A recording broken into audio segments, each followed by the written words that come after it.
চোখের নিমিষে ধ্বংস হবে F-35। চীনের নতুন হাইপারসনিক ক্ষেপণাস্ত্র যার শব্দের 5 গুণ বেগে ছুটতে ছুটতে মাঝ আকাশে ডিগবাজি দিতে পারে। চীন নতুন প্রজন্মের হাইপারসনিক ক্ষেপণাস্ত্র পরীক্ষায় সফল হয়েছে। পশ্চিমা সংবাদ মাধ্যমের রিপোর্ট হিসেবে এটাই সংক্ষিপ্ত খবর। রিপোর্টগুলোর কথা অনুযায়ী এই ক্ষেপণাস্ত্র প্রায় 5 ম্যাক অর্থাৎ শব্দের 5 গুণ গতিতে ছুটতে পারে এবং মাঝে মাঝে মাঝ আকাশেই আকস্মিকভাবে ডিগবাজি বা মোড় নেওয়ার ক্ষমতা দেখাতে পারে। এই ক্ষমতার কারণে বিশ্লেষকরা বলছেন ভবিষ্যতে এটি দ্রুতগতির স্টেলথ শ্রেণীর লড়াকু বিমানের মতো F-35 কে অথবা বড় যুদ্ধজাহাজকে নিশানায় রাখতে সক্ষম হতে পারে। চীনা সামরিক গবেষক বা সরকার থেকে আনুষ্ঠানিক বিবৃতি না থাকলেও পশ্চিমা সংবাদ মাধ্যমের সূত্রে জানা গেছে চলতি বছরের অক্টোবরের দ্বিতীয়ার্ধে বেজিং এই নতুন ক্ষেপণাস্ত্রটির পরীক্ষা চালায় এবং সেটি সফল হয়েছে বলে বিদেশি রিপোর্টে বলা হয়েছে। চীনা পক্ষের বর্ণনা অনুযায়ী এই ক্ষেপণাস্ত্রটির নকশায় বড় ধরনের পরিবর্তন আনা হয়েছে।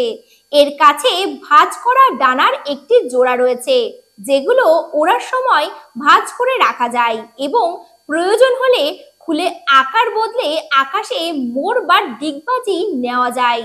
বিশ্লেষকরা বলছেন এই ভাঁজযোগ্য ডানার কারণে ক্ষেপণাস্ত্রটি মাঝ আকাশে অপ্রত্যাশিতভাবে চাল বদলাতে পারে এবং প্রচলিত রাডার বা এয়ার ডিফেন্স সিস্টেমগুলোকে বিভ্রান্ত করতে পারে। এটি ধরা কঠিন হয়ে পড়বে। এটাই সরকারি বা গবেষকদের দাবি। তার মধ্যে বিশেষ কিছু পয়েন্ট হলো গতিবেগ। রিপোর্ট বলছে প্রায় 5 ম্যাক অর্থাৎ শব্দের 5 গুণের কাছাকাছি গতিতে চলতে সক্ষম। ডানা ও নকশা। ক্ষেপণাস্ত্রটিতে ভাঁজ করা ও খোলা যাবে এমন ডানার ব্যবস্থা আছে।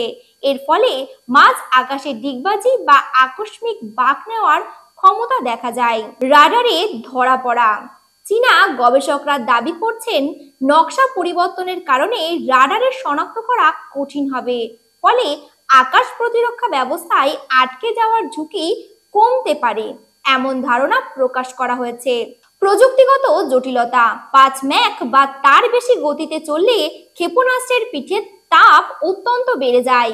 অনেক সময় 2000 ডিগ্রি সেলসিয়াস কিংবা তার থেকেও বেশি তাপ উৎপন্ন হয়। এই উচ্চ তাপমাত্রায় ভাঁজযোগ্য ডানা বা জটিল মেকানিজম ঠিকঠাক কাজ করানো এবং প্রসার্য উপকরণ তৈরি করা কঠিন এবং প্রযুক্তিগতভাবে চ্যালেঞ্জিং।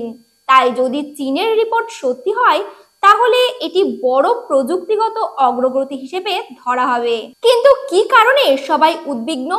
বিশেষজ্ঞরা বলছেন কয়েকটি কারণেই এই খবর চিন্তা সৃষ্টি করে।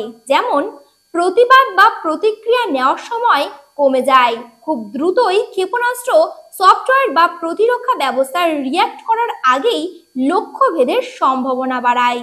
তাই আকাশ প্রতিরক্ষার সময়সীমা সংকুচিত হয়ে পড়ে। মাঝ আকাশে মোড় নিলে শনাক্তকরণ কঠিন হয়।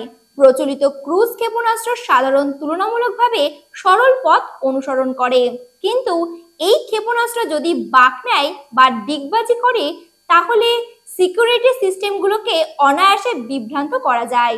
স্টেলথ বিমানেরাও ঝুঁকির মধ্যে পড়তে পারে। স্টেলথ নকশার পরও যদি লক্ষ্য ভিন্ন কৌশলে আক্রমণ করে অর্থাৎ খুব দ্রুত গতিতে ও আচরণ বদলায় তাহলে স্টেলথ বিমানেরাও নিরাপদ থাকবে না এমন আশঙ্কা প্রকাশ হচ্ছে।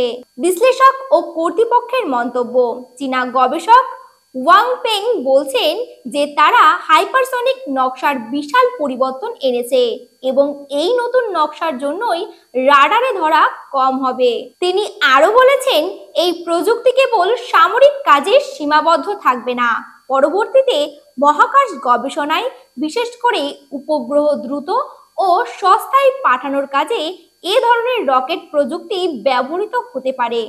যুক্তরাষ্ট্র সহ পশ্চিমা সামরিক ও বিশ্লেষকরা উদ্বিগ্ন। তারা মনে করছেন চীন, রাশিয়া এবং আরো কিছু দেশ হাইপারসনিক প্রযুক্তিতে দ্রুত অগ্রসর হচ্ছে এবং গতিতে এগিয়ে আছে। এতে প্রতিরক্ষা সমীকরণের চাপ বাড়বে। রাশিয়া ইতিমধ্যেই কয়েক ধরনের হাইপারসনিক অস্ত্র তৈরি করেছে, যেমন কিঞ্জল, সিরকন, অ্যাভানগার্ড। পাশাপাশি রাশিয়া 21শে অক্টোবর 9M730 বুরেভেস্টিনিক নামেও এক পরীক্ষারও কথা রিপোর্টে করেছেন, যেখানে মস্কো দাবি করেছে এই অস্ত্রটির ব্যাপক কার্যক্ষমতা আছে। চীনের বিদ্যমান অস্ত্র। চীনের কাছে আগে থেকেই DF-17 এবং YZ-21 ধরনের হাইপারসনিক রয়েছে। DF-17 সম্পর্কে বলা হয় এটি পারমাণবিক অস্ত্র বহন করার ক্ষমতা সম্পন্ন, আর YZ-21 সমুদ্র ভিত্তিক বলে উল্লেখ করা হয়েছে। যুক্তরাষ্ট্রও প্রতিস্তরে সাড়া দিচ্ছে। হাইপারসনিক প্রজেক্টে অর্থ বরাদ্দ বাড়ছে। রিপোর্টে বলা হয়েছে 2025 থেকে 2026 আর্থিক বছরে $690 কোটি বরাদ্দ রাখা হয়েছে। এর আগে 2023 ও 2024 এবং 2022 ও 2023-এ ছিল যথাক্রমে $470 ও $380 কোটি। আমেরিকায় গবেষণা সংস্থা ও প্রতিরক্ষা সংস্থাগুলি একাধিক হাইপারসনিক প্রকল্পে কাজ করছে। যুক্তরাষ্ট্র বিভিন্ন ধরনের হাইপারসনিক অস্ত্র তৈরির চেষ্টা চালাচ্ছে, যেমন স্থলভিত্তিক লং রেঞ্জ, নৌসেনার কনভেনশনাল প্রম্পট স্ট্রাক এবং বিমান বাহিনীর হাইপারসনিক ক্রুজ।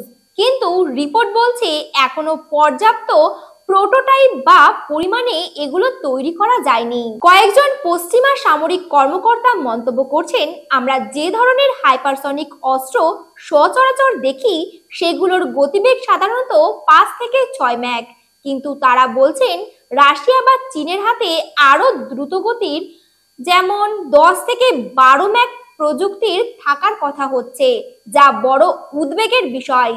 একই সঙ্গে উচ্চ পদস্থ এক কর্মকর্তা বলছেন যে এই ধরনের অস্ত্রের বৃহৎ পরিসরে উৎপাদন এখনই বহু দেশের পক্ষে করা কঠিন, ফলত এখনো পরিমাণগতভাবে এগুলো বেশ সীমিত রয়ে গেছে।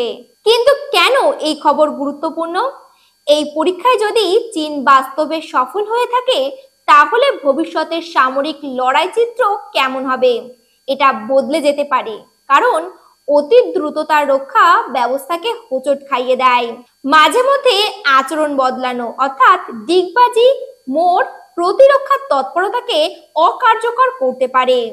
রাডারে ধরা পড়া কম হলে স্ট্রাইক প্ল্যানিং ও প্রতিরোধ ব্যবস্থা দুই ভিন্নভাবে গঠিত হতে পারে। চীন বলছে এই প্রযুক্তি শান্তিপূর্ণ কাজে, উদাহরণস্বরূপ বলা যায় উপগ্রহ নিক্ষেপে ব্যবহার করা হবে, কিন্তু সামরিক প্রয়োগের সম্ভাবনা থাকায় আন্তর্জাতিক উদ্বেগ বেড়ে যাচ্ছে। সময়ই দেখাবে এই প্রযুক্তি কিভাবে কাজে লাগানো হবে এবং প্রতিদ্বন্দ্বী দেশরা কিভাবে প্রতিক্রিয়া জানায়। তবে একটাই নিশ্চিন্ত বিষয়, হাওয়া যুদ্ধ আর সামরিক কৌশলে বড় ধরনের পরিবর্তন আসছে বলে বিশ্লেষকরা সতর্ক করছেন। দেখছিলেন HPI নিউজ। নমস্কার।